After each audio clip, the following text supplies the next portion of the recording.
Well, good morning, everybody. I'm Jan Erickson from Stepping Aside, and welcome to Somewhat Daily Tarot and Rune for the first day of November 2021.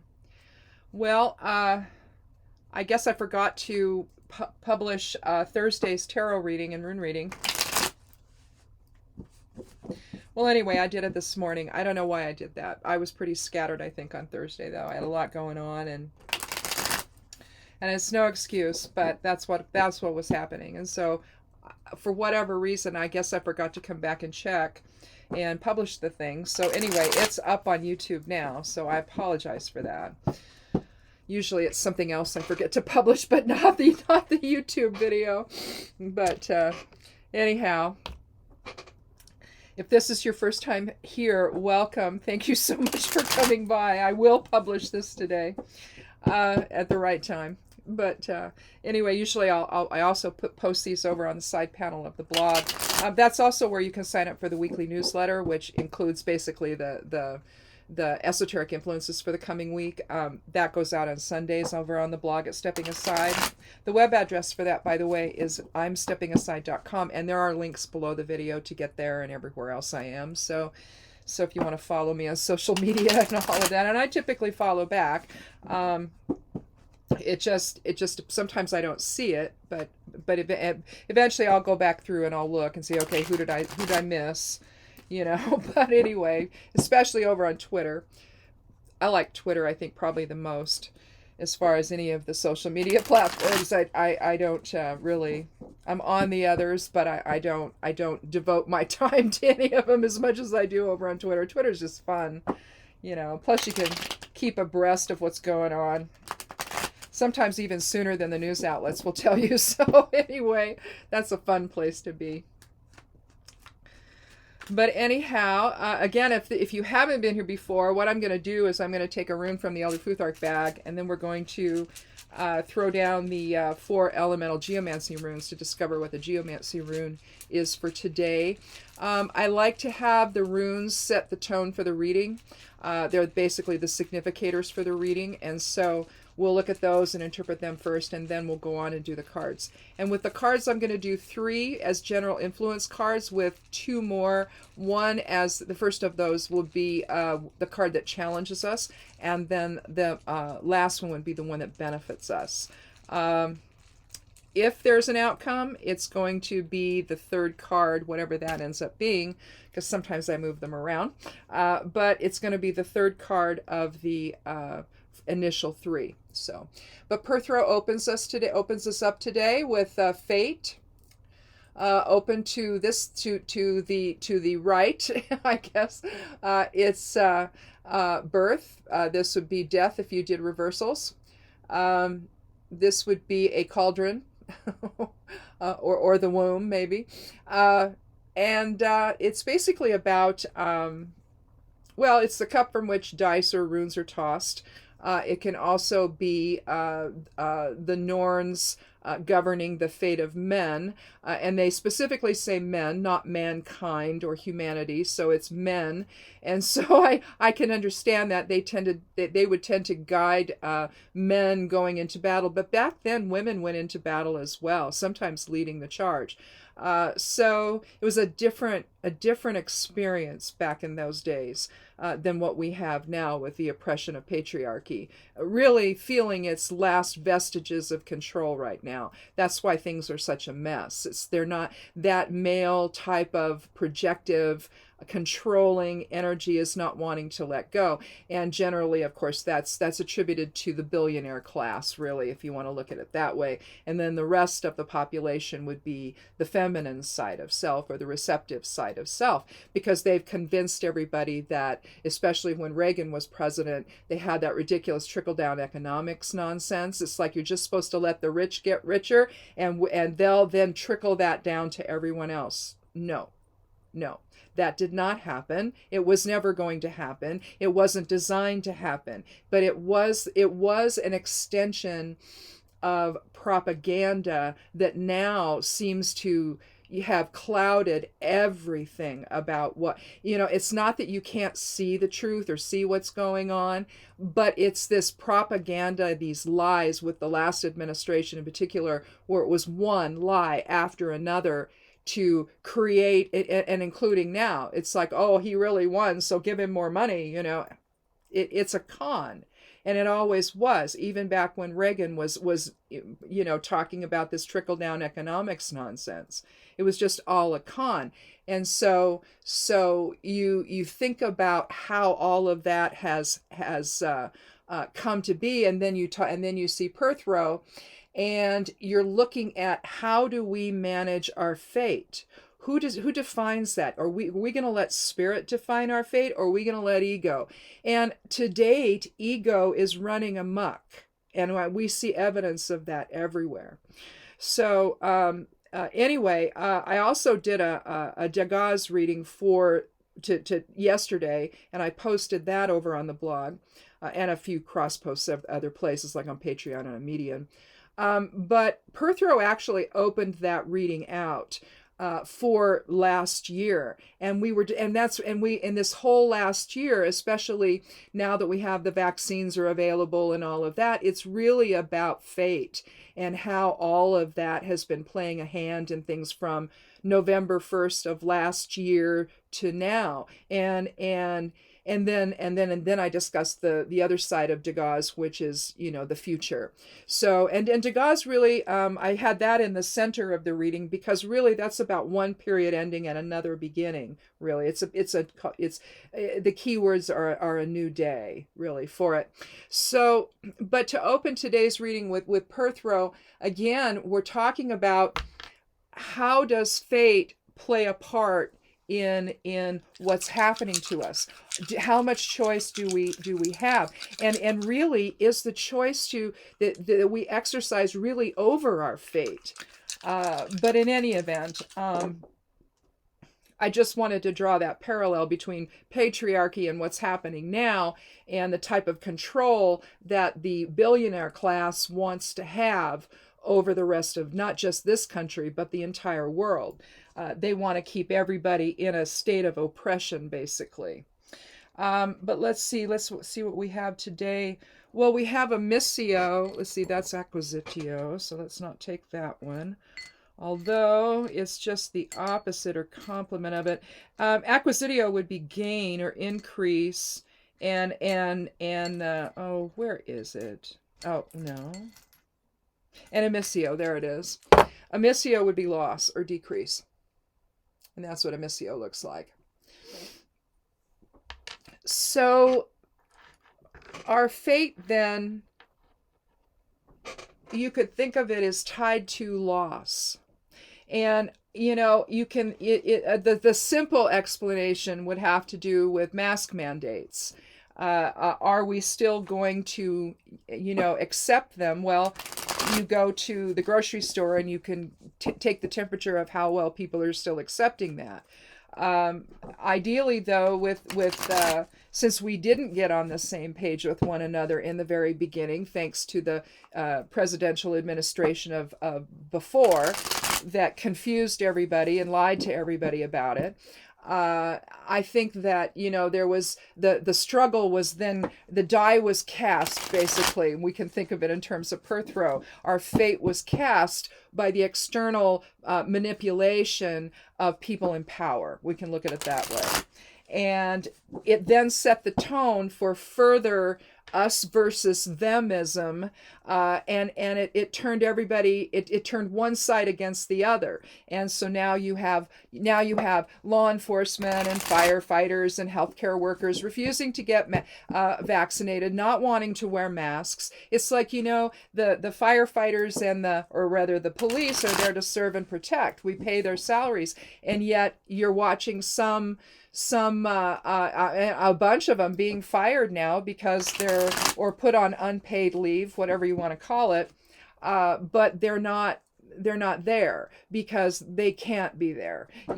If you're, think about it, if you're out there protecting and serving the public, you're around the public. Well, if you're around a bunch of people that have the virus, then you're not vaccinated and you're not wearing a mask, you're going to get this thing, and then you're going to take it back to the precinct, you're going to spread it to everybody. You risk spreading it to everybody you come in contact with, and we're paying the salaries of people who do that, right? Right. So it just shows you that because of propaganda and absolute lies, it's caused us to be in a situation where we could have gotten ahead of the pandemic and likely been past all of this by now, but now it's just here to stay. And so again, how will the next year open up? Well, again, we're going to talk about, even though it opened up the reading for last year, we're going to open up today on the 1st of November with Perthrow.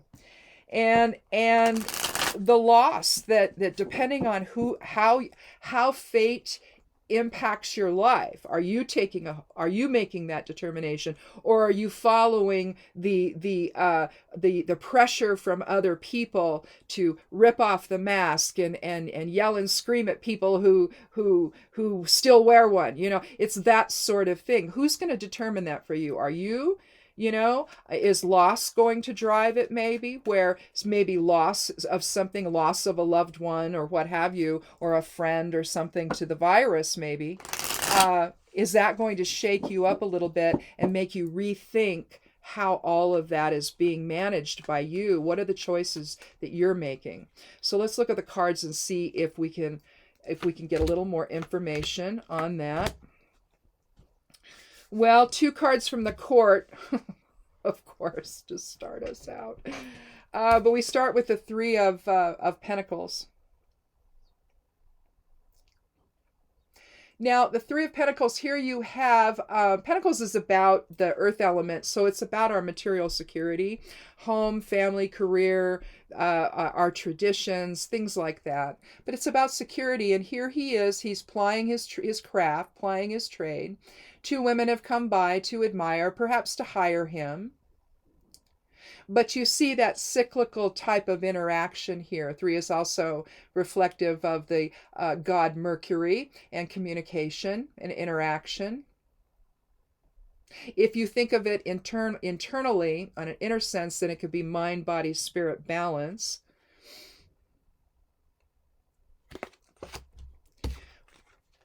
It can lead to a sense of security, and again, I hate to say that about any king, but the King of Pentacles, although he's not looking at you in the eye, he's also not concerned with his kingdom.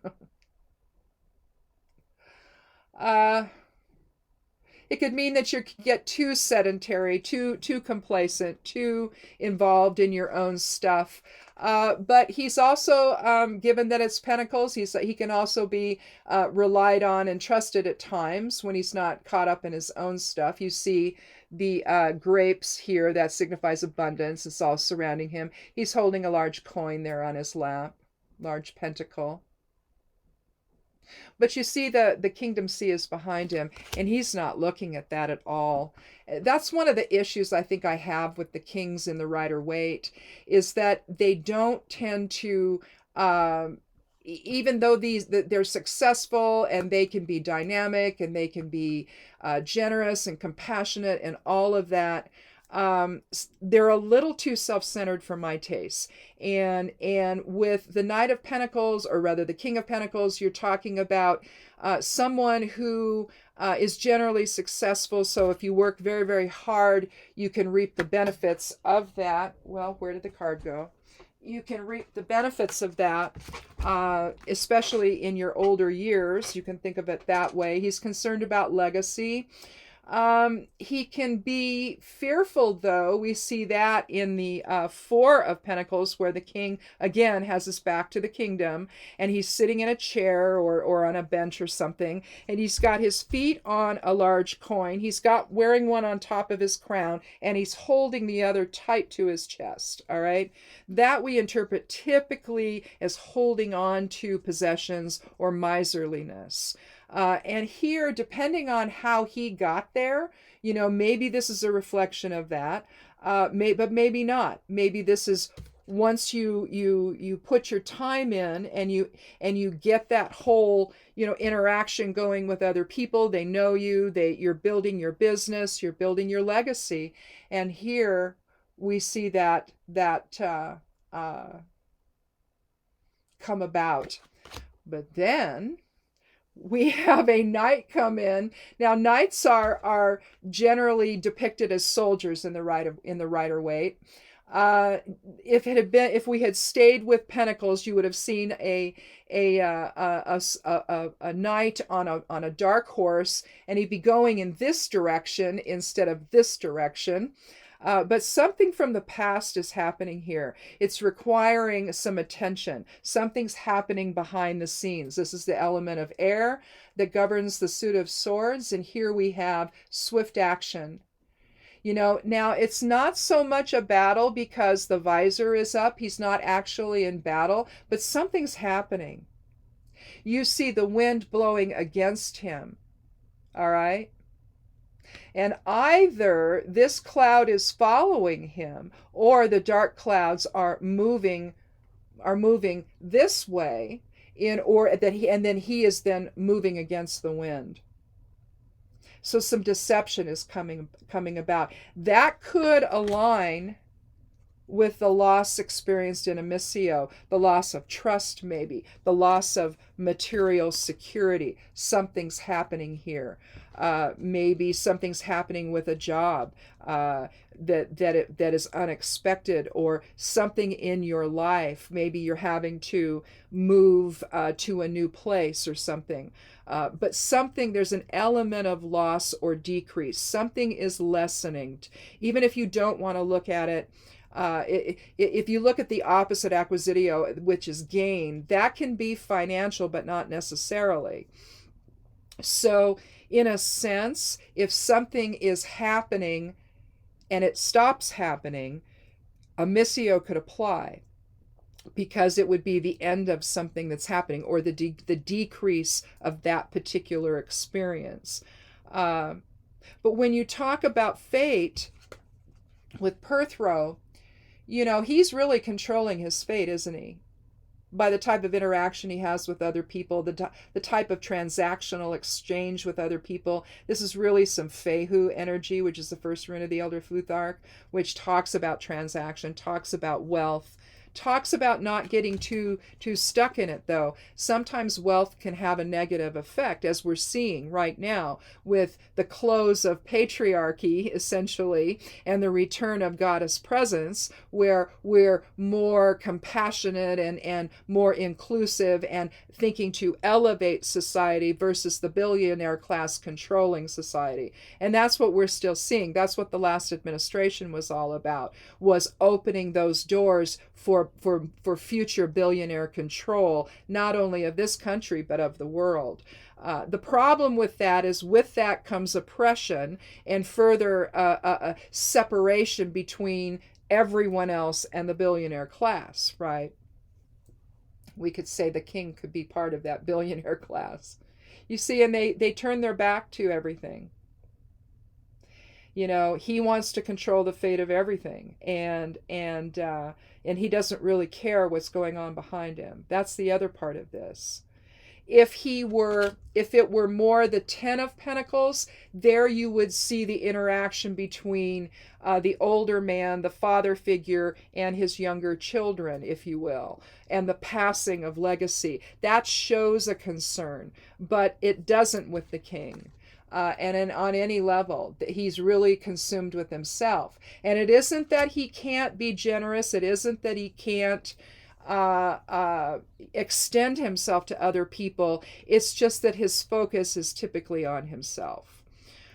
So again, are we going to have fate in our own hands that can then lead to legacy, or are we giving it over to somebody in authority that has no business having it?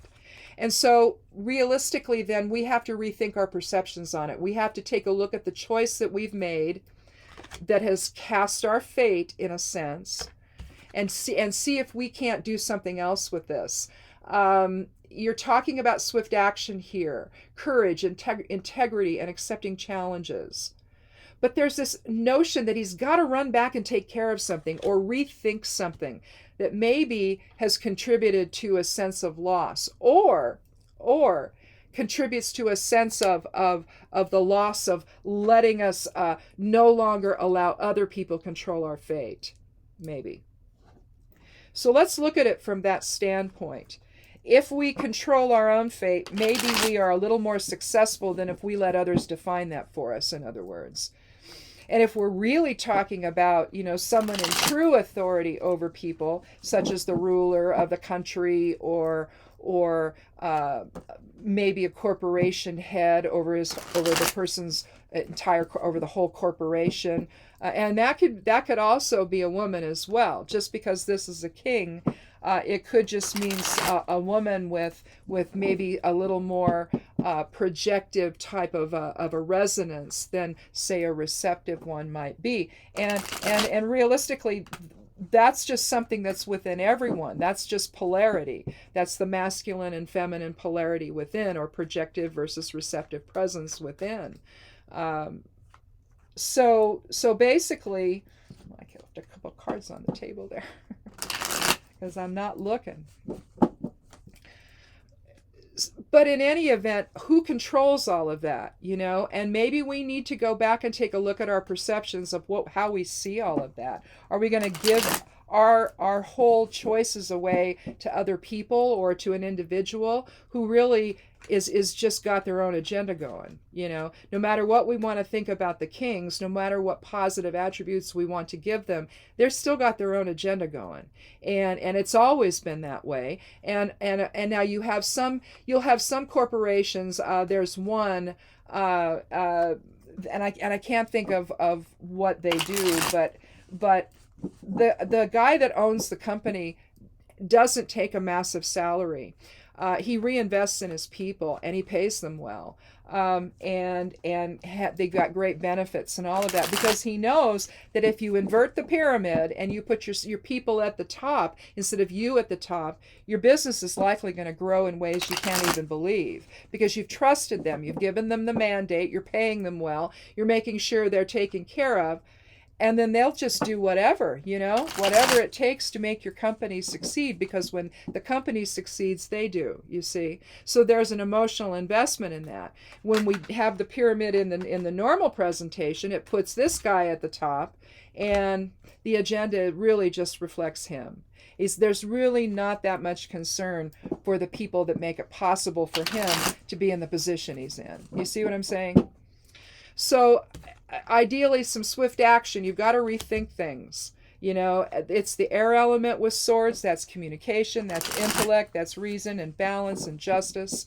Something is off, and it needs to be righted. And it really comes down to, I think, are you going to let someone else control your decisions, control your choices, or are you going to do that for yourself? Let's take a look at the card that challenges us. And I'm going to take the 13th one each time for these two.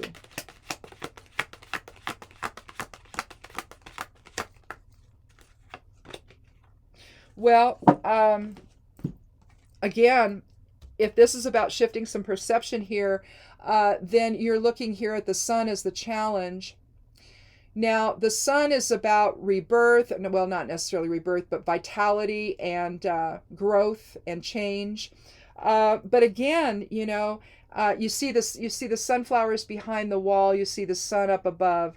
You see the red flag there signaling victory. You see, but there's a sense of newness here because you've got the child on the white horse, and so basically, what you're talking about with the sun is happiness, fulfillment, the self, clarity, success, reunion, the light, awakening, illumination.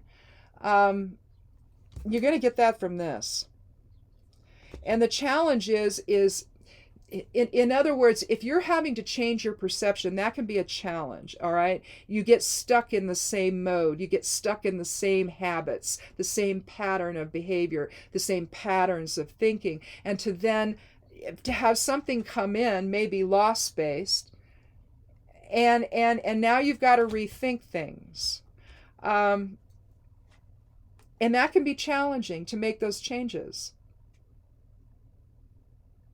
To pay attention to what the truth is, especially if you have been so entrenched in something that was a bunch of propaganda, you know, or a belief structure that had you buying into some idea. I mean, again, it's like when Reagan brought in trickle-down economics. It was a scam. You know, oh yes, let's just do away with this, with all these taxes on corporations. Let's have them pay next to nothing and give them a bunch of loopholes so they really don't pay anything. And then we'll just put it all back on the backs of the lower people, the middle class and the lower class. And so now basically we have very little middle class, if any.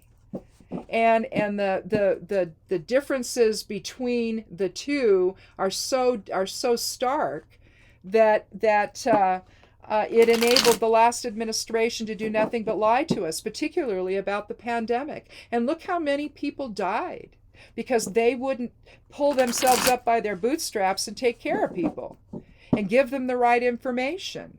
So it's almost like this is really a reading talking about that. It's like, oh no, I figured it out now, and I no longer believe that nonsense. And I see what happened. And maybe there was some loss that happened, that maybe your health has suffered, or maybe you've lost people to the virus, and it's made you rethink what's happening. You know, maybe you're seeing some parents out there screaming at children or screaming at their parents for their children in masks, wearing masks on the way to school and at school. For some reason, they don't want our kids protected. It's like, how warped can you be as a parent to not want to see children protected? You know, so again, who is controlling their fate? You know, is because I don't believe that they grew up thinking this way, and I think something happened, and you know, and a lot of pressure was put on them, and they started reading a bunch of things that scared the crap out of them, and now they're living in nothing but fear. And you see it manifested in the most bizarre of ways. You see school boards. We are a local school board here. We've got one person on that board that seems to reflect this mentality. And oh my goodness, they want the governor to let them make their own decisions. It's like, well, what does that mean? Does it mean you're gonna tell the kids they don't have to wear masks in public school? You know, this thing's not over with yet. Or that they don't need to have vaccinations to be there. I mean, how is this going to manifest, right? But you can see reason has, you know, flown away, and there's nothing happening in that regard. And they want to struggle against the rules, and they want to struggle against something. It's just trying to keep people safe and healthy and well. So, you know, again, who's controlling the fate of the children right now? Is it a state with a governor that views mask mandates as an expression of tyranny? Or is it the kind of governor that says, oh, no, wear masks for a little while longer.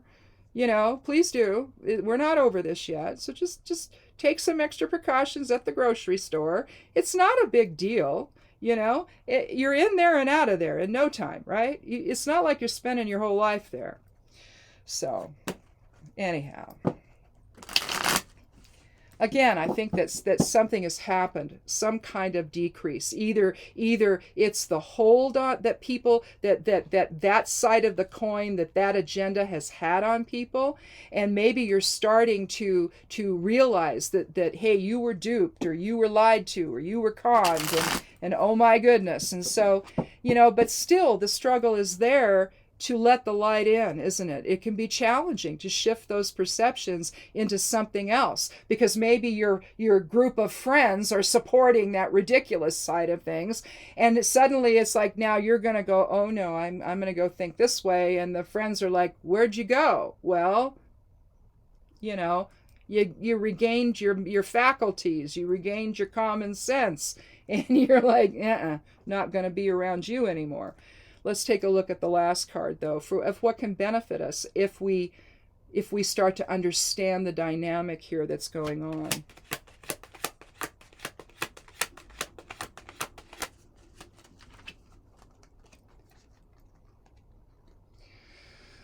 Well, we have the Three of Wands. You can turn into a new direction here. In a sense, he's gone through this doorway here and he's on the other side of it.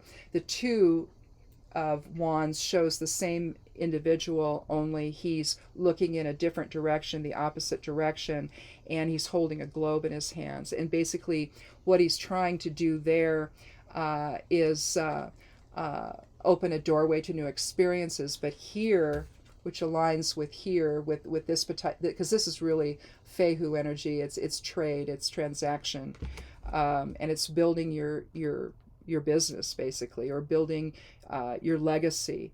And here with the Three of Wands, we have synthesis, expansion, we have a negotiation. You can see here in the harbor, and yeah, that's water, even though it's kind of orangey, but you can see that there are ships out here. So in a sense, he's waiting for his ship to come in.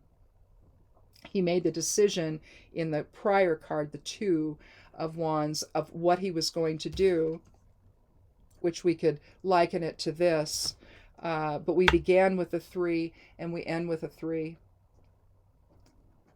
The benefit of shifting the perception is that doors will open for you, and you will be able to understand the truth of what's going on, make the right decisions for yourself and your family, and from there a more positive experience can result. So again, this just seems to be, I don't know, probably a more work-related type of a situation for this reading, where a shift of perception is required so that you can then maintain that progression in your life. Again, one of the examples of this are with the police that don't seem to want to get vaccinated. Some of them don't want to wear masks. The problem is taxpayers pay their salaries, and they deal with taxpayers on a daily basis. Not only the people that they work with can be affected by refusing to see the danger of all of this COVID virus and behaving, responsibly surrounding it, by getting vaccinated and wearing masks when you're around other people, until this is over. When it's over, fine, then it's over. But it isn't over, and it's because of that struggle based on the lies that everybody was told in the very beginning, right? And so now we've got people whose salaries we pay that are refusing. Firefighters, healthcare workers, we don't pay their salaries, but firefighters we do, and they don't want to get vaccinated, they don't want to wear a mask, they don't want to do whatever, right? Well, the problem is, if you are with police, if you're sworn to protect and serve, then who are you protecting and serving by not doing that? You risk getting everybody at work sick because you're out there with the public. You're dealing, you get a lot of calls maybe, and you got to go see people and you got to go take care of situations. Well, maybe they're ill and they don't know it. Or maybe they are, and you're going to get them as an EMT or something from the fire department. You're dealing with people that are potentially infected. You get infected and then you spread it to everybody around you. But not just the people you work with who then spread it to everybody in their lives, but you're spreading it around to the people that are paying your salaries. And who do you think you are? Right? That's how I see it anyway. Who do you think you are? And so I think, again, what is controlling their fate? It's like you hear the concept of freedom. Well, I want my freedom. I don't want my rights. Excuse me? With freedom comes responsibility. And the collective aspect of self, in other words, everybody around us, needs to be protected in a situation like this. And so the freedom is not what's important here. It's getting on the same page. And when you're somebody whose salary is paid by the taxpayers in your area, oh, come on. If don't let the door hit you on the way out is how I feel about it. If they're not going to protect me, why would I ever call the police for anything? You see, that's the struggle. It's like if something were to happen and we needed to call them, it's like what you're going to say is, oh, by the way, have them wear a mask, and then they show up without one, and then they want to argue with you about it. It's like, no, I need you, and you need to protect me from you as I pay your salary to not want to do that. You see, it really starts to come down to what's controlling the fate of everyone. Is it going to be everybody getting on the same page with this and doing the right thing? Or are we going to struggle against it continually so that way that the situation continues? Do we want an end to this or do we not? And you have to ask yourself, are people that have the ability to help us end this, and they're not doing it? And it's like, oh my goodness, now they're going to get fired. Well, all right. I'm sure there's lots of people out there that would love to have those jobs. They pay really well.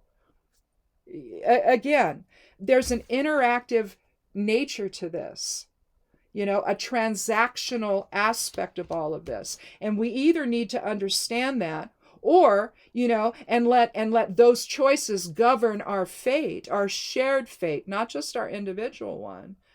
But it needs to be everybody on the same page. When that's the case, look how things go. You're plying your craft, people walk by, they want to hire you. That's the general flow of things, right, in life.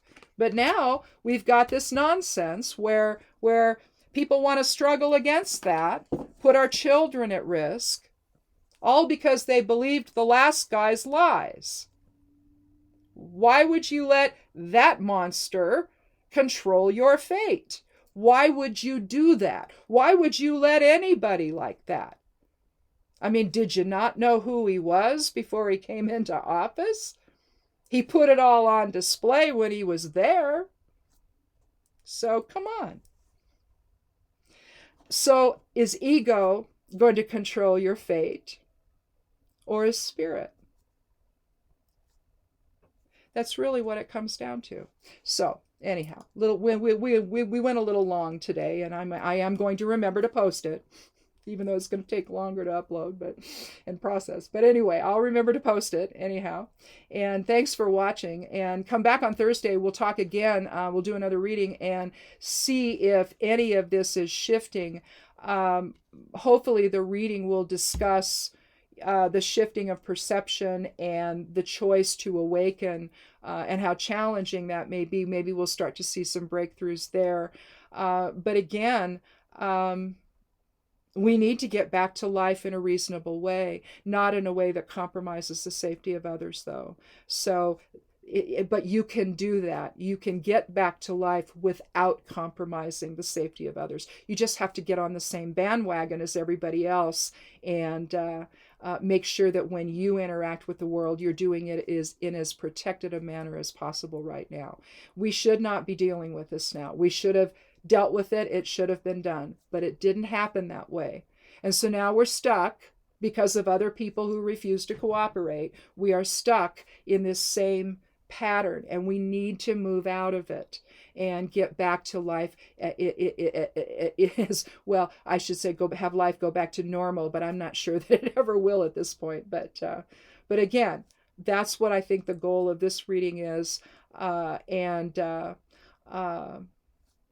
So we'll see how it advances on Thursday, or if maybe we turn a corner into something completely different. So anyway, thanks for watching. Have a good day. Have a good few days until Thursday, and be good to yourself. Be good to one another, and blessed be.